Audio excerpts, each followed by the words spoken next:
Olá, sejam bem-vindas e bem-vindos novamente a mais uma conversa da série de entrevistas que eu estou realizando com outros professores independentes de inglês, para entender um pouquinho como é que é a realidade, quais são as histórias dessas pessoas, quais são as estratégias que essas pessoas usam, para poder auxiliar você que ou está querendo entrar nesse mercado ou já está nesse mercado e gostaria de um pouco mais de informação, um pouco mais de luz sobre para onde ir. Hoje eu tenho o prazer de conversar com uma amiga, Miriam. Miriam, seja muito bem-vinda, muito obrigado. Obrigada pelo convite. Miriam, começa falando pra gente um pouquinho como é que foi que você aprendeu inglês. Olha, deixa eu tentar resumir, porque essas histórias eu sempre estendo demais. Eu tenho um histórico com a língua inglesa que vai desde sempre da minha vida. A minha mãe foi intercambista com 17 anos. E a gente sempre teve contato com essa família americana.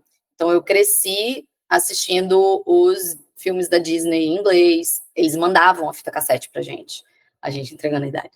E aí, não tinha, então, enfim, não tinha legenda, não tinha, né, a legenda, não tinha nada, era tudo em inglês. Então, eu era aquela criança que, enquanto todo mundo conhecia as músicas da Disney em português, eu só sabia inglês, porque é o que tinha dentro da minha casa. Mas eu, de fato, fui aprender a língua inglesa, aprender a falar mesmo quando eu fiz intercâmbio. Eu tive o privilégio de ser intercambista, morei nos Estados Unidos, fiz high school bem a lá, filme americano, e foi lá que eu realmente aprendi a me comunicar e aprendi o inglês de fato. O inglês dos cursos de idiomas aqui no Brasil, você não chegou a ter muito contato. Ah, então, foi tão pouco que eu sempre esqueço de comentar. Eu cheguei a fazer talvez 1 ano e meio de inglês num cursinho de idiomas do bairro, bem método comunicativo, estilo esses núcleos de idiomas que existem dentro de universidades federais. Mas o curioso é que na época eu não gostava de inglês e eu pedi para minha mãe me tirar. Eu devia ter uns 12, 13 anos de idade. Eu falei, pelo amor de Deus, mãe, me tira desse negócio.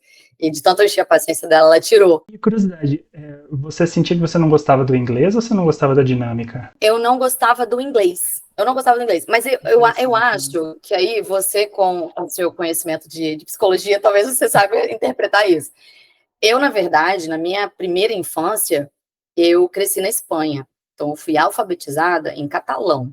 Eu já fui uma criança bilíngue com o português, trilíngue, né? O português, o castelhano, que é o que eles chamam lá em Barcelona, e o catalão. Quando a gente voltou, a gente criou uma versãozinha, assim, ao espanhol, mas eu acho que foi meio que generalizado, assim, com línguas.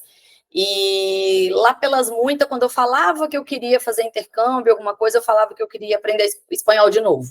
Então, eu sempre me jogava pro espanhol, não para o inglês. Eu não sei por que eu tinha esse negócio. Talvez porque até os amiguinhos não gostassem tanto. É a realidade da nossa geração que hoje não fala inglês, né? Mas eu lembro de ter boas memórias da metodologia da escola que eu tive aula. E como é que foi a transição da aluna Miriam para professora Miriam? Eu fui para o intercâmbio no meio do ano, né? Que é o ano letivo deles, começa em setembro, agosto, setembro, vai até junho. Então, eu fui no meu limite de idade, eu já fui com 18 anos. Já tinha 6 meses que eu tinha terminado o ensino médio aqui. Minha mãe não quis que eu ficasse à toa. Ela dava aula numa faculdade particular. Eu cogitava fazer psicologia. E aí ela falou, Miriam, faz aqui, né? Tem 50% de desconto. Se você gostar, você vai para a UFES depois, que é a federal daqui do Espírito Santo. E aí, então, eu fiz 6 meses, fui para os Estados Unidos, sem intenções de professora de inglês nem nada. Fui porque era a minha época de fazer intercâmbio. E nesse meio tempo ali de aprender, eu comecei, pera, talvez isso seja alguma opção. E aí, nos Estados Unidos, eu comecei a cogitar. Acho que eu comecei, né, estava ali me interessando pela língua inglesa, aprendendo, conhecendo a cultura americana. E pensei, será mesmo que é psicologia que eu quero? De repente, eu quero alguma coisa com a língua inglesa. Quando terminou meu intercâmbio, em junho, eu resolvi, então, prestar vestibular para letras em inglês. Já prestei direto para a UFES, eu continuei mais um semestre de psicologia naquela faculdade particular para tirar a dúvida, mas o vestibular mesmo eu prestei para letras. E aí eu passei já no primeiro semestre, e aí o curioso é, aqueles 2 semestres que eu fiz de psicologia, eu lembro da minha mãe me incentivar, Miriam, procura um estágio, procura um trabalho, procura alguma coisa, e eu não queria. Não queria, eu não queria. Na E aí, psicologia, isso. na psicologia, no primeiro semestre de letras, eu já estava louca procurando escola para dar aula. Então, assim, eu me achei mesmo, assim, sabe? Uhum. A ânsia de querer trabalhar com isso foi completamente diferente do que quando eu estava ali tentando me achar no mundo da psicologia. Então essa é aí você fez essa transição para letras e daí até você dar a sua primeira aula foi quanto tempo assim? Foi logo nesse início? Foi logo nesse início. Eu entrei na UFES em março, início de março de 2007. A primeira escola que eu comecei a dar aula foi em maio. Antes, nesse meio tempo, acho que o primeiro mês você está se localizando no curso, Uhum. né? O segundo eu já comecei a procurar lugar para dar aula e parei em uma escola que 2 amigos já estavam dando aula. E aí eles falaram, Miriam, vem para cá, vem dar aula aqui com a gente. E aí eu fui para essa escola já nos 2 primeiros meses de curso. Conta um pouquinho como é que foi a sua transição daí para começar a trabalhar como independente até chegar num ponto que você começou a trabalhar exclusivamente como independente. Eu já comecei a dar aula particular logo nesse primeiro ano de UFES. Eu dava aula, né, em uma escola, no final do ano eu acabei indo para uma outra escola, e aí a coisa foi acontecendo. Mas desde o primeiro semestre, aí eu não lembro exatamente, para ser bem sincera, se foi logo no primeiro semestre ou no segundo, mas foi dentro do primeiro ano Foi no de início ali curso. dessa Foi trajetória. no iniciozinho, eu já tive procura de aluno particular, de adultos. Então, eu gostei. O pouquinho que eu fui aprendendo né, a dar aula ali, eu ia trazendo para essas aulas, poucas aulas particulares que iam chegando para mim. Então, eu sempre levei em paralelo. Sempre escolas de idiomas e alunos particulares. Escola de idioma, aluno particular. Sempre encaixei aluno particular nesse meio. E já de cara, eu percebi que o que eu gostava no particular era dar aula para adultos. Então, desde sempre, desde o meu primeiro ano de curso, meu primeiro ano de dar aulas na vida, eu já dava aula particular para adultos. Em 2014, eu fui para a Inglaterra fazer meu mestrado e dei uma pausa nas aulas. Na época, eu fui para morar lá, eu tinha intuito nem de voltar. Então, no período do mestrado, eu escolhi não dar aulas, porque eu não queria cansar minha cabeça, eu queria um trabalho braçal, eu precisava pagar minhas contas, eu morava lá, e aí eu trabalhei num café nesse meio tempo. Foi super legal. Foi uma experiência do caramba, assim, sabe? A primeira vez na vida que eu tinha feito algo que não era dar aula, Na sabe? aula. Não acreditava nem que eu era capaz de fazer alguma outra coisa. Então foi muito prazeroso, assim, sabe? Foi realmente um sentimento de conquista, de saber fazer outra coisa. Em 2015, quando eu voltei, resolvi voltar, eu já voltei com a intenção concreta de começar a dar aula somente particular. Eu demorei mais um ano para concretizar isso, porque na época eu voltei já não morando com os meus pais, então eu também tinha que pagar minhas contas. Entrei numa escola de idiomas daqui da região, fiquei um ano lá, e dentro desse um ano eu me organizei para, acho que vai rolar. Existia uma chance de eu ir embora do país de novo, mas eu vi que não era o que ia ser mesmo, não. E aí eu resolvi, em 2017, eu comecei somente com aulas particulares. Nesse processo, você se identificou com algum nicho específico? Adultos e General English. Como voltei do mestrado já com um pouco de conhecimento do IELTS, eu oferecia, assim como hoje ainda, né? Ofereço aulas preparatórias para o IELTS, porque eu fiz a prova, nesse período que eu fiquei naquela escola de idiomas, eu fiz um preparatório na época era CAI, e eu tive aulas incríveis, maravilhosas, e então eu aprendi muito sobre dar um preparatório, e eu me senti muito apta a preparar aluno para o IELTS depois disso. Foi muito importante eu ter sido aluna de um preparatório e ter tido uma boa professora. Então, eu nichei logo de cara, eu nichei adultos, IELTS, não daria aula sábados, e o formato presencial no meu espaço físico. Eu não ia até o aluno, ele iria até a mim. Eu tinha um estúdio, na época eu chamava de English Studio, então esse foi o modelo que eu defini logo no primeiro momento. Uma gracinha o estúdio, por sinal. Ai, era lindo, não é? Era muito lindo. Eu tinha paleta de cores, eu tinha a parede dos triângulos, eu tinha uma área toda decorada, Era muito legal, porque eu sempre fui muito privilegiada. Eu gosto de deixar claro que eu fui e sou muito privilegiada.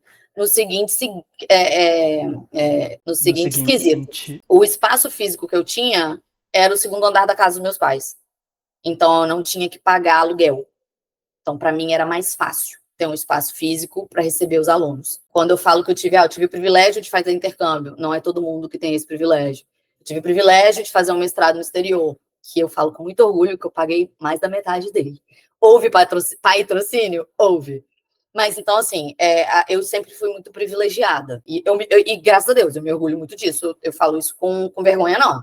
Mas isso facilitou muitas coisas para mim, sabe? Eu gosto de falar isso para quem está pensando em se situar ali como um professor particular e achar um lugar e tal, é que eu não gosto de mostrar, olha, para mim foi mais fácil, sabe? Eu tive amigos que ralaram muito para ter um espaço físico, sabe? Para montar um espaço, para montar uma coisa, porque para eles a realidade era diferente da minha. Isso é uma coisa que eu sempre acabo tendo um olhar meio assim para as recomendações de Facebook. Quando uma pessoa, ou mesmo numa recomendação de WhatsApp, quando uma pessoa lança uma pergunta num grupo de Facebook, o que vocês acham que eu devo fazer nessa situação? Quanto vocês acham que eu devo cobrar por isso? O que vocês acham que tem que ser o próximo passo? Eu sinto que as pessoas não têm esse cuidado de entender os próprios privilégios, de saber, ó, acho que você tem que fazer tal coisa, porque foi assim que eu fiz. Não, vamos entender a realidade da outra pessoa, vamos saber de onde que ela está partindo, onde que ela vem. Acho que essa situação, se situar nesse contexto é extremamente relevante, principalmente nesse aspecto quando a gente vai conversar com outros professores mesmo, né? Porque no final das contas, a gente quer realizações e tudo mais, mas a gente tem que pagar conta. Quando a gente pensa, né, onde a gente quer chegar, a gente tem que pensar em todos os aspectos, sabe? Para mim, a coisa foi mais fácil. Eu não pagava aluguel onde eu morava, eu não pagava aluguel no espaço onde eu trabalhava. Eu não estou desconsiderando que eu sempre fui uma ótima profissional. Eu sou muito boa no que eu faço. Mas a gente tem que pensar nessa organização toda, que para muitos exige muito dinheiro, exige muito esforço mental, físico, sabe? Até conseguir se estruturar. Essa realidade a pessoa tem que enxergar essa realidade.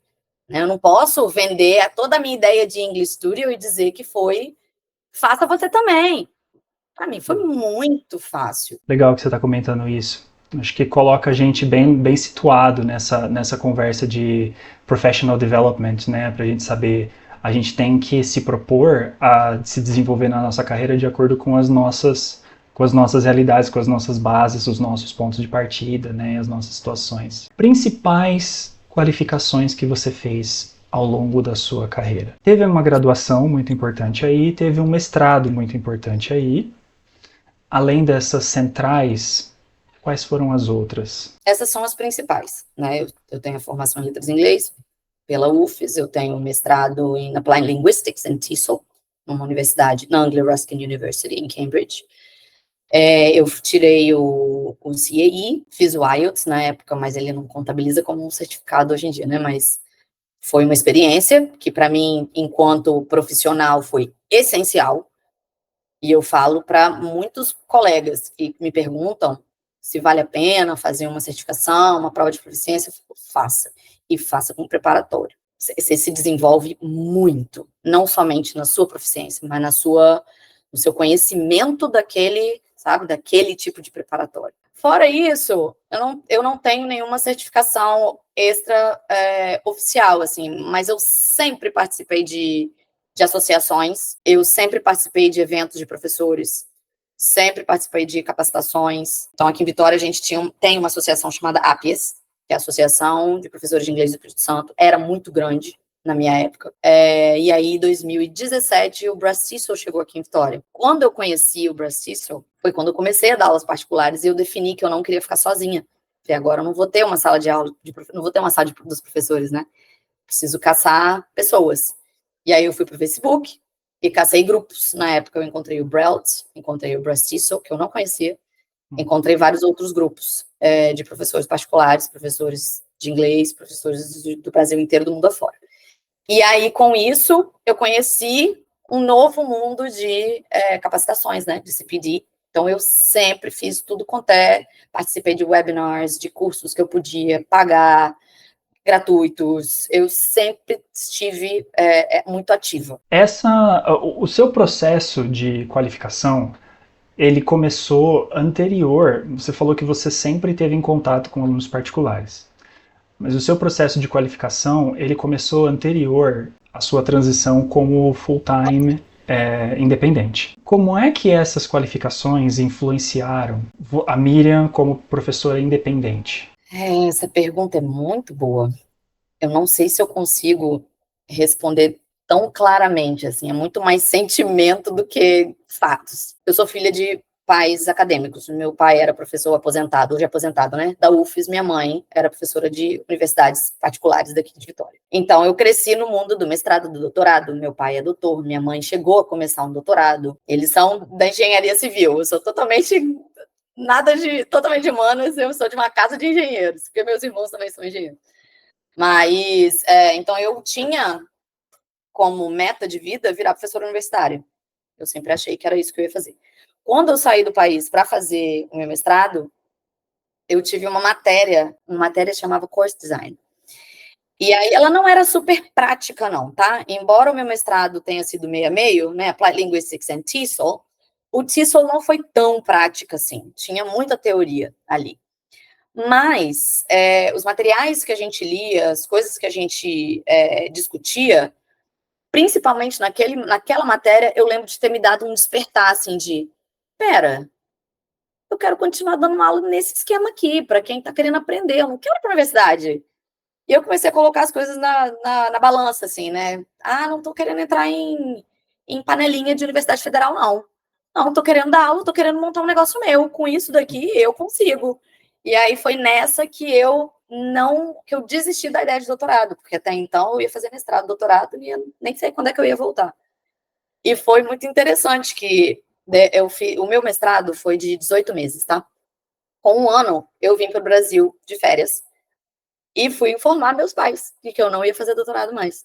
Eles quase caíram para trás, porque eu falei uma vida inteira junto com eles que eu ia fazer, né, que seguia a carreira acadêmica. E aí eles, Miriam, mas pelo amor de Deus, não sei o que eu falei, não quero, não é doutorado que eu quero fazer, não é pesquisa que eu quero fazer, eu quero dar aula para quem está aprendendo e eu quero fazer uma parada minha. Curiosamente, mais uma vez, eu cogitei abrir algo como um daycare, alguma coisa voltada para criança. Porque aí eu pensei em mercado, né? Assim, de repente, o meu bairro lá em Vitória, acho que cabe e tal. Cheguei a fazer uma pesquisazinha de mestrado de mercado logo que eu cheguei. Mas eu desisti muito rapidamente pela dor de cabeça para mim, Miriam, tá? Profissional Miriam, que é lidar com crianças e pais. Eu já estava acostumada com adultos. E aí eu voltei já com muita gente, muito adulto me procurando. Então eu vi que eu falei, gente, tô viajando. Eu tô pensando em abrir uma creche bilíngue. Não, deixa eu voltar aqui. Mas eu cheguei a cogitar. E aí, me conta um pouquinho das lições que você aprendeu ao longo das suas formações. Que lição ou quais lições que você implementa nas suas aulas, na sua interação com os alunos, na organização das suas aulas, que fez toda a diferença para você, te ajuda muito? O que eu vou falar certamente vai soar muito clichê, mas eu sou fiel defensora de um bom lesson planning. Cara, tenha uma meta. O professor tem que saber para onde ele vai. Dentro do curso, mas também dentro de uma aula. Acaba que é muito comum a gente vai no feeling e a vida toma conta, outras coisas tomam conta e a gente se atropela e dá uma aula que a gente acha que... Mas a gente tem que tomar cuidado com né, esse fluir apenas e não parar para pensar no goal daquela aula. O que eu gosto de falar para os meus professores é, se a gente quer sair de casa, a gente tem que saber para onde a gente vai. Ah, eu quero ir para a padaria. Ok, eu tenho esse caminho para chegar na padaria. eu vou escolher um desses caminhos e vou trilhá-lo até chegar no meu objetivo. Então, para mim, a aula é assim, você tem que saber aonde você quer chegar com aquela aula. E para isso você precisa ter um planejamento. Quando eu fiz, no meu período de UFES, eu tive dois semestres, né, de uma mesma matéria. Eu não lembro o nome de matéria, minha memória é muito ruim. Mas foi aonde eu aprendi a fazer lesson planning mesmo, assim, sabe? O the table de você completar 2 minutos de tal coisa para isso, 5 minutos disso com essas tools. Então, essa estrutura ficou muito na minha cabeça. E eu lembro que quando eu dava minhas aulinhas particulares lá, mesmo que eu não preenchesse uma tabela inteira, eu sempre tinha uma folha em branco, 5 minutos, fazer tal coisa, fazer tal coisa. É claro que hoje eu tenho mais de 17 anos de aula. Então, eu não faço isso mais num pedaço de papel para mim, porque eu já tenho isso estruturado na minha cabeça. Mas eu tenho que pensar nisso antes. Muito recentemente, foi trazido a mim, inclusive por uma mentora, faço parte de um grupo de mentoria de professores de idiomas, ela trouxe a seguinte fala: comece a aula falando para o aluno aonde você quer chegar. A gente fica querendo ser too cool e perguntar do final de semana e ser... A gente não é só brother do aluno. A gente é um profissional capacitado para levá-lo a tal lugar. Então, quando ela falou, é só você falar para ele onde você quer chegar. Para ele fica muito mais claro, você fica com a sua meta em vista e é muito mais difícil de você escorregar e não chegar lá. Então, hoje, eu já começo a minha aula falando, então, beleza, hoje a gente quer chegar aqui e vamos ter tais momentos, ok? Ok. Pronto, a gente caminha esses momentos. O aluno, eu acho que tirou a ansiedade do aluno de não saber onde é que ele está indo, o que está acontecendo. Então, eu finalmente aprendi aquilo que eu sempre acreditei, que era ter um bom planejamento, saber o meu goal com aquela lesson. Hoje, falar para o aluno qual é o meu goal facilitou ainda mais. Além disso também, né, é você saber o que precisa ser feito de complementação caso você sinta que o objetivo não foi atingido também, né? Eventualmente acontece, né, de um objetivo, a gente planeja um objetivo e aquele objetivo não é alcançado, beleza, mas então eu vou ter que cumprir esses objetivos talvez fora da sala. Eu vou ter que suplementar isso. Sim, e isso aí, que bom que você comentou isso, porque eu também não quero parecer que eu sou aquela que cumpre com todo o planejamento. Claro que não, estou lidando com outro humano do outro lado, eu também, chega, né, outros assuntos surgem, uma demora aqui, uma necessidade ali, é claro que há momentos, e não são poucos, que a gente não alcança aquela meta daquele momento, mas, né, a meta planejada, mas aí é sempre voltar, não conseguir atingir essa meta, o que a gente atingiu então? O que eu posso fazer agora para atingir ela? Complementar? Preparar uma outra lição com outro caminho para chegar naquela meta? E aí você avalia, mas você tem que ter a meta em mente. Porque senão você não consegue complementar, você não sabe para onde você está indo.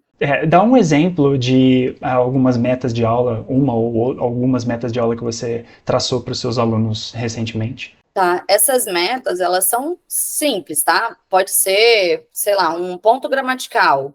Então, eu quero trabalhar o used to com esses alunos, né? Já viram 5 peças, a gente quer trabalhar o used to.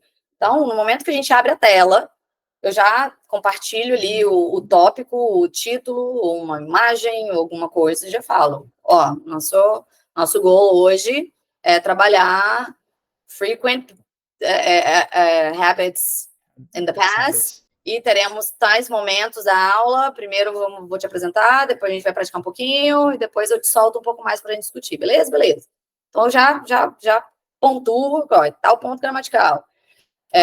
Não, olha, hoje tem uma specific language expressions, uma situation, né, que eu quero trabalhar com o aluno.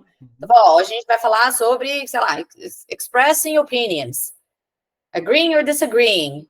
Então, hoje a gente quer que no final dessa aula você consiga agree and disagree com alguma coisa. Ou hoje a gente quer trabalhar bem o listening. Hoje eu quero trabalhar com vocês listening strategies. Então, hoje a aula vai ser não vai ser toda de comunicação demais, não. Nós vamos trabalhar listening strategies. Então, para isso, a gente vai passar por esse momento, vai ter um vídeo, no momento desse vídeo a gente vai fazer isso e isso, para no final você se sentir mais apto a trabalhar um listening sozinho. Só também reforçando a mensagem que você passa quando você fala da importância de traçar essas metas, tanto em aulas quanto em cursos. Nós, como professores particulares, autônomos, chame da forma como quiser, a gente que tem a melhor condição e a melhor oportunidade para fazer isso, né? Eu me lembro de fazer malabarismos para tentar encaixar o tema quando eu estava dando aula para grupos em escolas. Eu me lembro de eu tentar fazer malabarismos para tentar encaixar a explicação do porquê que aquele objetivo era relevante para aquelas pessoas. Eu me lembro dessa dificuldade de explicar a relevância de objetivos. Eu acho que a gente tem vamos dizer assim, uma vantagem muito grande nas nossas mãos de poder moldar o nosso currículo, dentro de certos limites, mas de poder moldar o nosso currículo para falar isso aqui é definitivamente relevante para essa pessoa por esse motivo. E a gente ter isso bem claro, né? A gente conseguir ter essa versatilidade de encaixar coisas e de eventualmente dispensar coisas que não são tão relevantes para aquele aluno. A gente tem essa liberdade, né? Quando eu converso com novos alunos, essa é uma das primeiras coisas que eu falo para eles. Olha, eu sei o caminho que você tem que trilhar, mas no meio tempo eu vou entendendo o que você realmente precisa e o que você não precisa. Você vai me dizendo o que você precisa e o que não precisa. E aí a gente vai desviando desse trilho à medida, né, que a gente vai avançando.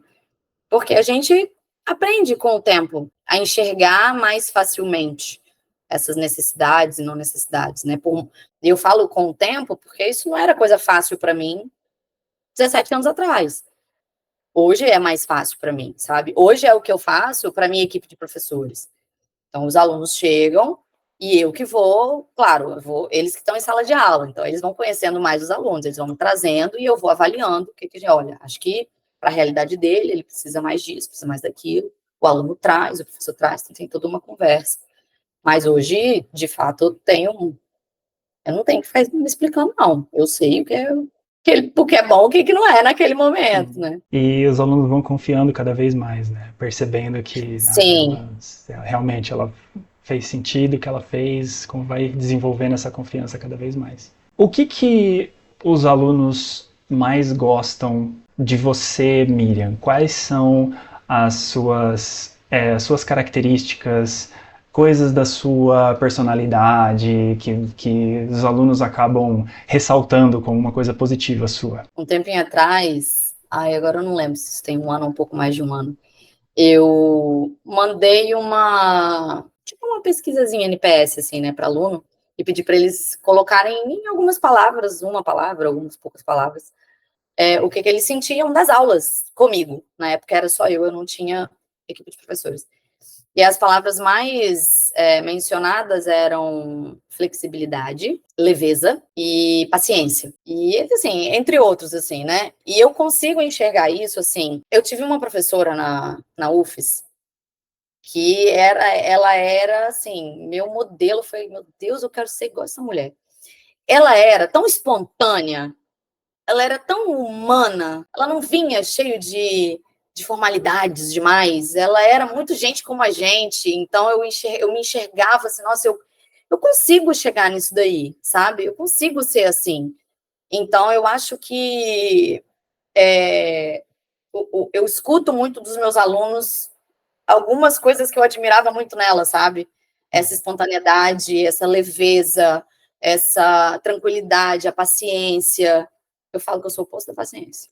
Sempre fui. Na vida. Eu tenho muito orgulho, assim, sabe? E eu tento passar isso para professores, para minha equipe, ou qualquer outro professor que eu converse, cara, tenha paciência, vá com cuidado, tome cuidado com as palavras que você use, abrace mesmo, sabe? Aquele aluno, ele tá vindo com dores, ele tá vindo com dificuldades, ele tá vindo com traumas. Então, seja cuidadoso com ele, gentil, né? Seja gentil o tempo inteiro. Uma, faz parte do seu trabalho. E outra, faz parte da comunicação entre pessoas.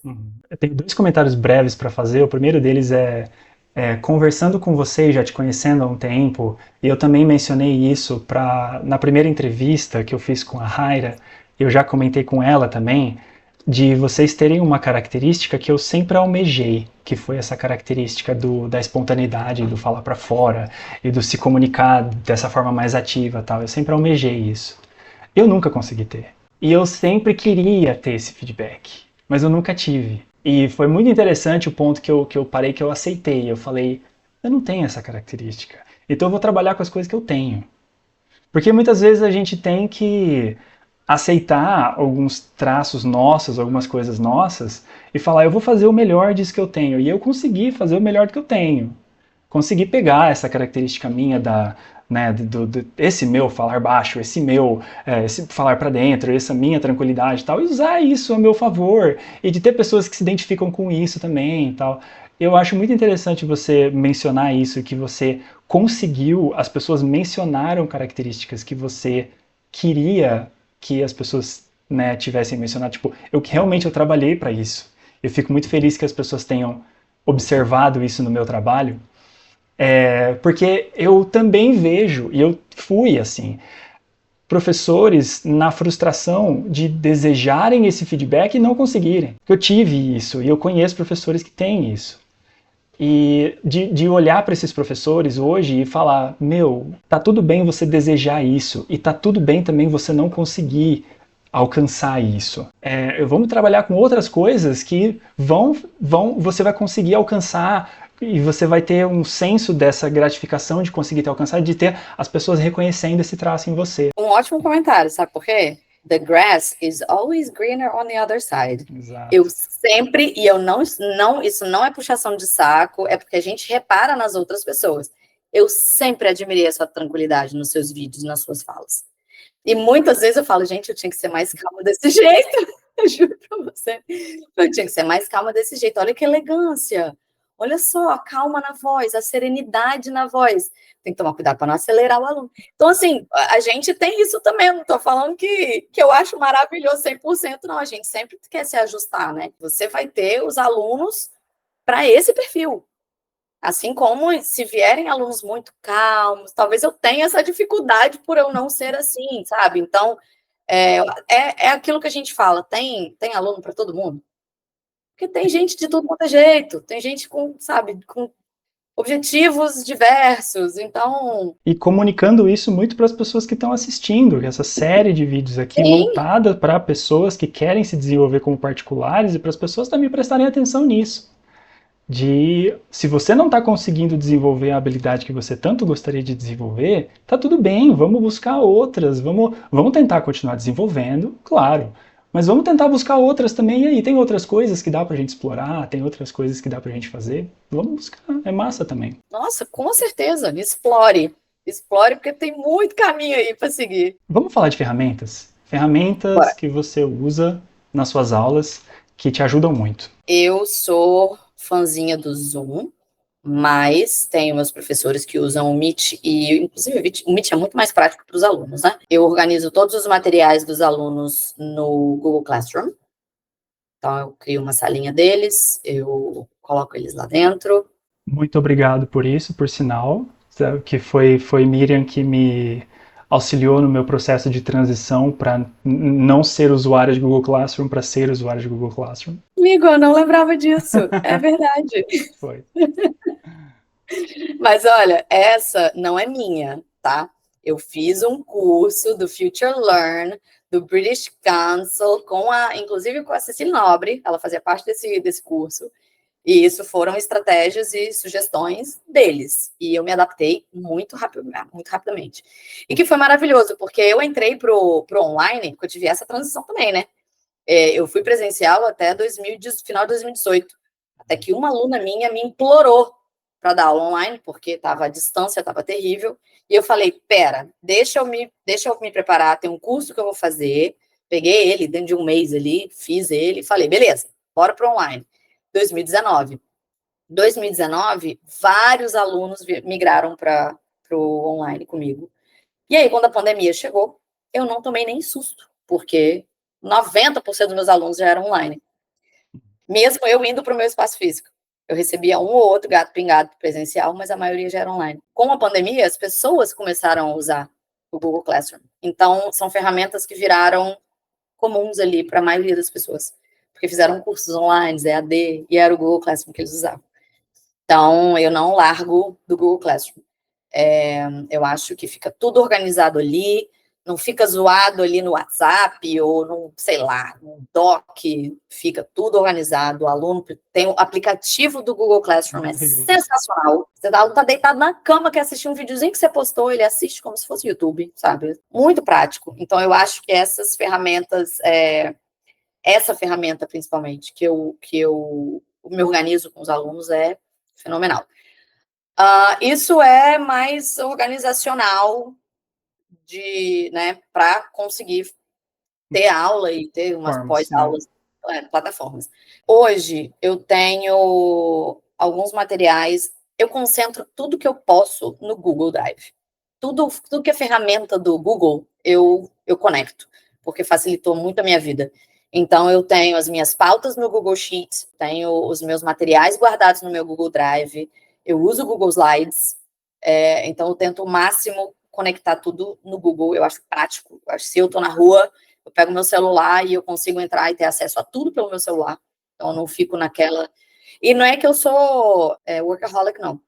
Mas, às vezes, a gente está ali no supermercado e um professor me pede alguma coisa e eu acesso ali rapidinho, mando para ele, sabe? Não tem que chegar em casa. Mas, para o lado pedagógico, né, além dos slides que eu uso, que eu preparo, eu usei por muito tempo e muito o Lingua House. Tenho usado menos, ele rolou uma reforma nele aí.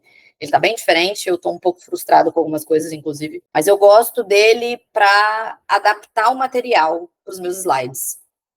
Eu acho ele muito a mesmice, o layout dele. Mas o conteúdo dele é muito bom.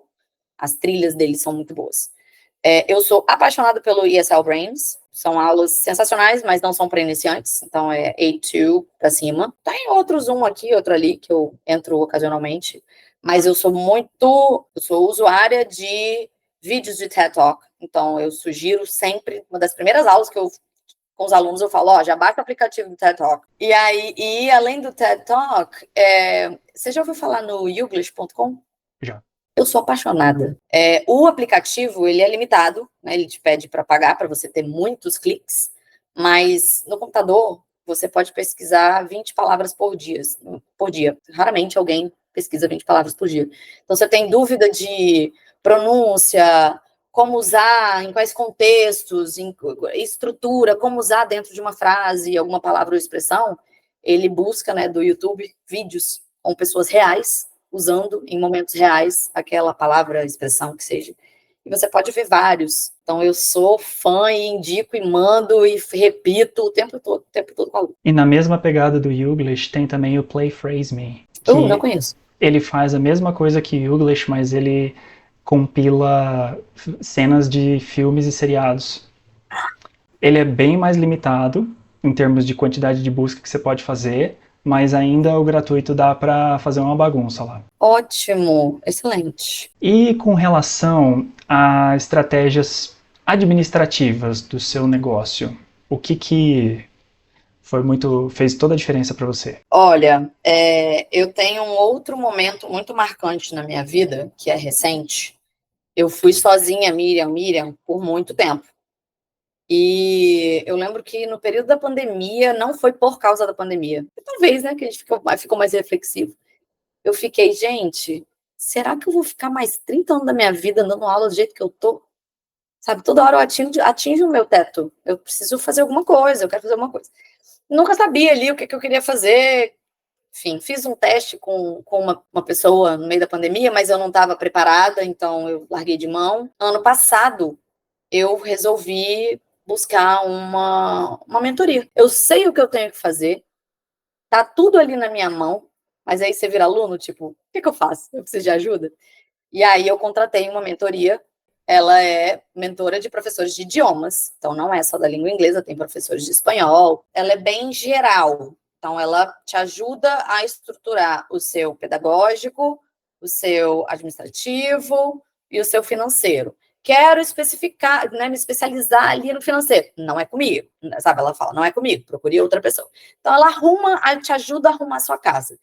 Mas ela foi maravilhosa, porque ela me deu caminhos e formas corretas, sabe, sensatas de trilhar esses caminhos para chegar onde eu quero chegar, e eficazes para chegar onde eu quero chegar, onde eu queria chegar. O momento que eu peguei essa mentoria foi o momento que eu me preparei, me estruturei para virar uma escola online. Então, eu deixei de ser somente a Miriam e passei a ter, hoje, eu tenho uma equipe com 4 professores. O que me fez virar uma gestora. Então, hoje, eu não sou somente uma docente. Eu sou muito mais gestora. Eu ainda dou muita aula, é difícil desmamar e tirar esses alunos, eles, né? Mas eu já estou conseguindo diminuir a minha carga horária, que ainda é muito alta, porque eu preciso de tempo de gestão.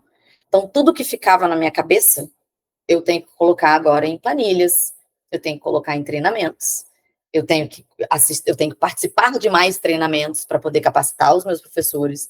Eu preciso me capacitar enquanto gestora. Ano passado também eu entrei num programa de formação de liderança, não tem nada a ver com educação. Eu sou a única educadora lá, sabe? Lá são indústrias, mas eu quis me capacitar enquanto líder para entender processos, sabe? Tem muita coisa que a gente pensa só na aula e acaba esquecendo de todo o entorno. É o que você falou lá no começo, né? A gente tem coisas que a gente não quer porque a gente é professor. Eu ia te fazer exatamente essa pergunta, porque esse é um passo que acaba trazendo muitos frutos para um professor particular, mas muitas vezes as pessoas se deparam com coisas que elas não gostariam de estar fazendo, porque cresceram numa plataforma de ensino e cresceram por causa de uma habilidade, de uma conexão e de um interesse pela pedagogia que não se observa quando você começa a trabalhar como gestor, né? E aí, como é que foi para você? Foi fácil, não? Porque era um novo mundo total, sabe? Eu nunca nem fui coordenadora em uma outra escola, sabe? Eu sempre fui uma baita de uma professora. Eu sempre estive ali entre os melhores professores, sabe? Ganhar brindezinho, ganhar uma porcentagem a mais, porque eu fazia o que a gente tem que fazer. Eu preenchia a pauta, eu fazia as aulas de forma que tinha que fazer. Então, o básico bem feito eu sempre fiz, então eu sempre fui muito boa. Mas eu nunca enfrentei uma coordenação, até porque eu nunca nem queria, eu não almejava. E aí eu tô muito surpresa comigo, porque eu acho que eu tô indo muito bem enquanto gestora. Eu vejo por outros professores que estão ali dentro da mentoria e onde eles estavam quando eu cheguei, onde eles estão hoje e o que aconteceu comigo, onde que eu consegui chegar dentro de um ano, sabe, enquanto gestora. Então, houve mudanças que eu tive que trabalhar minha cabeça, que eu tenho a Miriam dona, tem a Miriam chefe, tem a Miriam teacher, então, são vários chapéus, né? E aí eu aprendi a tirar. Eu aprendi a não falar de administrativo no meio da minha aula. As skins, porque ali né? eu sou... as skins. Agora é skin, né? Então é verdade. Ai, meu Deus, eu tô entrando nessa ainda. A skin. Foi difícil para mim quebrar isso. Foi difícil enxergar o aluno como cliente. Porque o aluno é meu aluno. Mas ele tá pagando as contas, ele tem que cumprir com, sabe, os deveres dele, eu tenho que cumprir com meus deveres com ele, então houve, o sair da bolha da teacher foi overwhelming, mas muito rapidamente eu me situei, mas eu não estava sozinha, eu tenho uma mentoria, eu tenho uma mentora, eu tenho grupos de professores, sabe, que estão ali nessa mesma comigo, eu tenho o programa que eu faço parte. Eu hoje estou no board do Brastiço, do Espírito Santo Chapter, que também é um aprendizado, sabe, de liderança. Eu tenho muita coisa me ajudando a ser quem eu sou hoje dentro da Ambly. A gente não precisa passar por esse tipo de... acaba sendo um transtorno porque são saltos grandes, né? Mas a gente não precisa passar por esses transtornos sozinho, né? A gente... independentemente de condições financeiras, a gente sempre vai ter um colega ali. Tem uma galera que eu sinto que tá disposta a ajudar, é professor de inglês, porque olha... porque a gente sente, né? A gente dói, a gente não quer que doa no outro.